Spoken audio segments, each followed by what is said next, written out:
There is something inside your body right now that you cannot see, cannot feel directly, yet it may be quietly draining your energy, affecting your skin, and interfering with how your entire system functions. And the most dangerous part is not its presence, but how easily its effects are dismissed as normal life. Fatigue becomes just stress, skin problems become just dryness, digestive discomfort becomes just something you ate.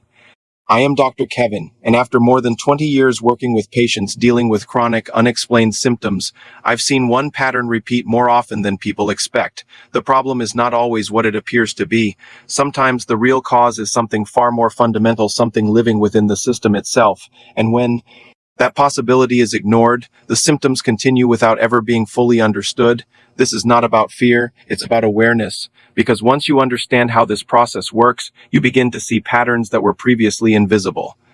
Now let's look at the scale of what we're talking about. This is not a rare condition. It is not limited to specific regions or environments. A significant portion of the global population is affected by intestinal parasites at any given time. That means millions of people are living with organisms that are actively interacting with their internal systems right now.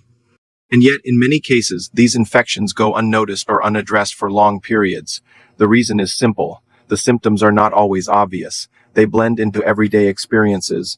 And when something becomes common, it stops being questioned. But common does not mean harmless. It simply means overlooked.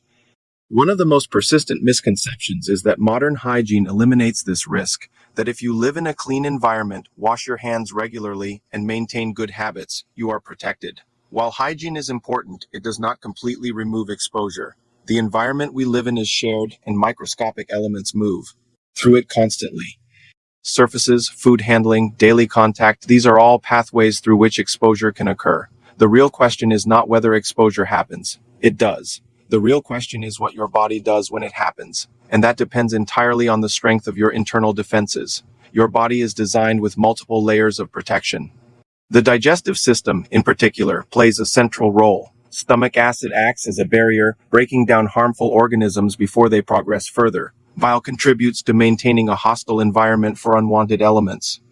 Intestinal movement helps prevent anything from settling in one place for too long, and the microbiome, the community of beneficial bacteria, competes for space and resources, making it difficult for unwanted organisms to establish themselves. When all of these systems are functioning properly, most exposures are handled without any noticeable effect. But when one or more of these defenses weaken, the balance begins to shift. Now here's where things become more complex. These organisms are not passive. They are adapted to survive. They find areas within the digestive system where they can remain less exposed to the body's defenses. They attach, they persist, and they interact with the environment around them. And because the digestive system is not a simple, smooth surface but a highly folded and structured environment, it provides multiple areas where this can occur. This makes the situation difficult to detect and even more difficult to resolve without understanding the underlying mechanism, and that is why so many people experience ongoing symptoms without ever identifying the true cause.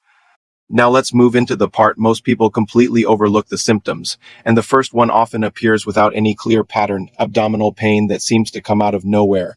Not after a heavy meal, not linked to a specific food, not something you can predict. It comes in waves. A sharp cramping sensation that builds, peaks, and then disappears just as quickly as it arrived. Many people ignore it because it doesn't last. It passes and life continues, but that pattern matters because this type of pain is not random. It often reflects irritation inside the intestinal lining. When the internal environment is disturbed, the body responds with muscular contractions, almost like a reflex. That's what creates the sudden intensity. And when the trigger is no longer active, the pain fades. This cycle repeats over time, creating a pattern that feels unpredictable but is actually very consistent when you understand the mechanism behind it. The second sign is something people rarely talk about, even though it is extremely important: intense itching, specifically. At night, it often goes unmentioned because it feels uncomfortable to discuss, or it's dismissed as irritation. But the timing is what makes it significant. Symptoms that appear primarily at night are rarely random. The body changes its state during sleep. Muscles relax, movement slows, and certain processes become more active. When irritation increases during that time, it suggests a pattern connected to the internal cycle rather than external factors. And that distinction matters, because it points towards something operating on its own schedule. Inside the body, something that becomes more active when your defenses are at their lowest. Now here's where many people spend years without finding an answer. Skin issues that don't fully resolve, dryness, irritation, recurring rashes, unexplained ditching. Treatments may provide temporary relief, but the condition keeps returning. The reason is often misunderstood. The skin is not just a surface. It reflects what's happening internally. When the body is under stress, especially from internal imbalances, that stress can show up through the skin.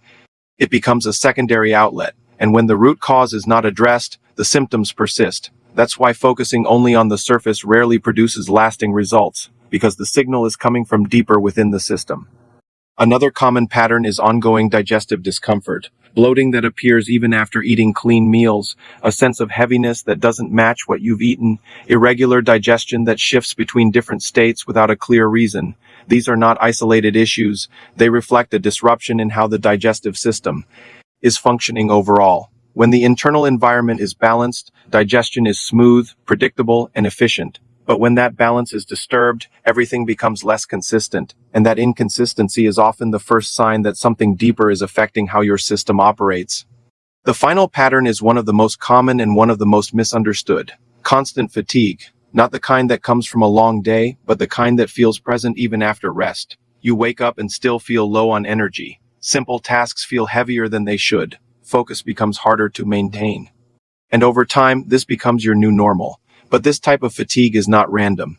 It often reflects an imbalance between what your body is receiving and what it is using. When that balance shifts, energy levels drop, even if everything else appears normal. And that's why so many people struggle to explain it, because the cause is not obvious, but the effect is constant.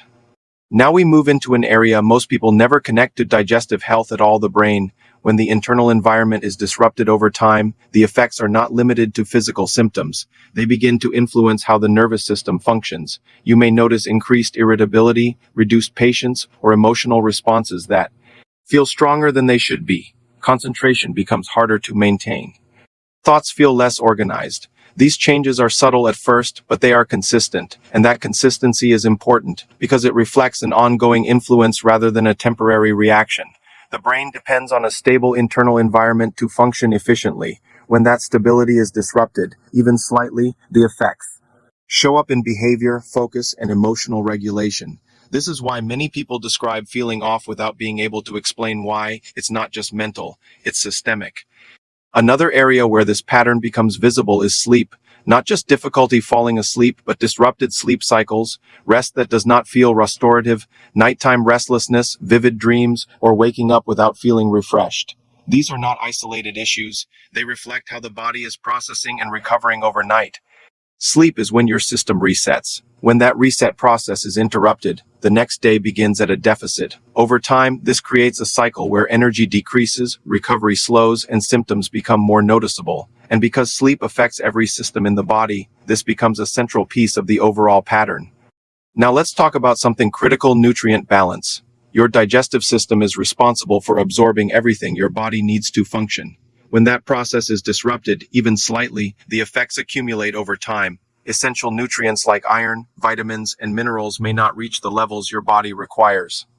This does not always produce immediate symptoms, but over time it leads to noticeable changes: lower energy, reduced resilience, and slower recovery.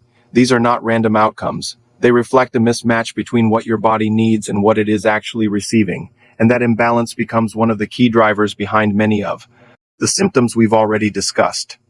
Among all nutrient-related issues, one stands out as particularly important: iron deficiency. When iron levels drop, the body's ability to carry oxygen is reduced, and oxygen is essential for every cellular process. Without it, energy production decreases, physical performance declines, and cognitive function is affected. The signs may include fatigue, pale skin, shortness of breath during simple activities, and reduced focus. These are not minor symptoms. They are signals that the system is under strain, and when they persist despite efforts to correct them, it suggests that the underlying cause has not been fully addressed. Now here's where most people make their biggest mistake. They look for a quick solution, a single action that will resolve everything immediately. But complex problems rarely have simple fixes. When the internal environment has been out of balance for a long time, restoring it requires a structured approach. Quick interventions may provide temporary relief, but they do not address the full process. And when the deeper issue remains, the symptoms return. This creates a cycle of short-term improvement followed by long-term frustration. The key is understanding that lasting change comes from addressing the system as a whole, not just the visible symptoms. Now let's talk about the mistake that keeps this problem going longer than it should. The belief that a single quick treatment solves everything. Many people assume that one step is enough, that once action is taken, the issue is resolved, but biological systems do not work that way. What you're dealing with is not a single event. It's a cycle, and that cycle includes multiple stages. Some are active, some are dormant, and some are protected. When you target only one stage, the others remain, and over time, they reestablish the same pattern. This is why short-term solutions often lead to temporary relief followed by the return of symptoms. It's not failure. It's incomplete coverage. Understanding this changes your entire approach, because instead of reacting once, you begin addressing the full cycle from start to finish. Before any intervention, the system itself needs to be ready. This is the part most people skip. The body must be able to process and eliminate what is being disrupted. If that pathway is not functioning properly, the system becomes overwhelmed. That leads to discomfort, fatigue, and the feeling that the process itself is causing harm. In reality, it's not the process, it's the lack of preparation. When elimination pathways are active and consistent, the system can handle changes efficiently. But when they are not, everything slows down. This is why preparation is not optional. It is the foundation that determines how the rest of the process unfolds. Now we move into supporting the system itself. Instead of forcing change from the outside, the goal is to activate what the body is already designed to do. When digestive activity improves, when internal flow becomes more efficient, and when the environment becomes less favorable for imbalance, the system begins correcting itself. This is not an instant shift. It is gradual, but it is stable, and that stability is what creates long-term results, because when the body is functioning properly, it does not need constant intervention. It maintains balance on its own. There is one factor that seems simple but plays a critical role in everything we've discussed: hydration. The body relies on fluid movement to transport, process, and eliminate. When hydration is low, everything slows down. Circulation becomes less efficient, processing takes longer, elimination becomes incomplete, and this creates a build-up effect over time. Maintaining proper hydration supports every system involved in restoring balance. It is not an optional step, it is a requirement for the entire process to work effectively. So here's the takeaway. What you're experiencing may not be random. It may not be something you simply have to accept. It may be the result of a system that has been gradually moving out of balance over time. And the good news is that balance can be restored, but it requires understanding, not just what you feel, but why you feel it. Once that understanding is in place, your actions become more precise, more effective, and more consistent. Start with awareness, take one step, and build from there, because when you address the system instead of the symptoms, real change begins.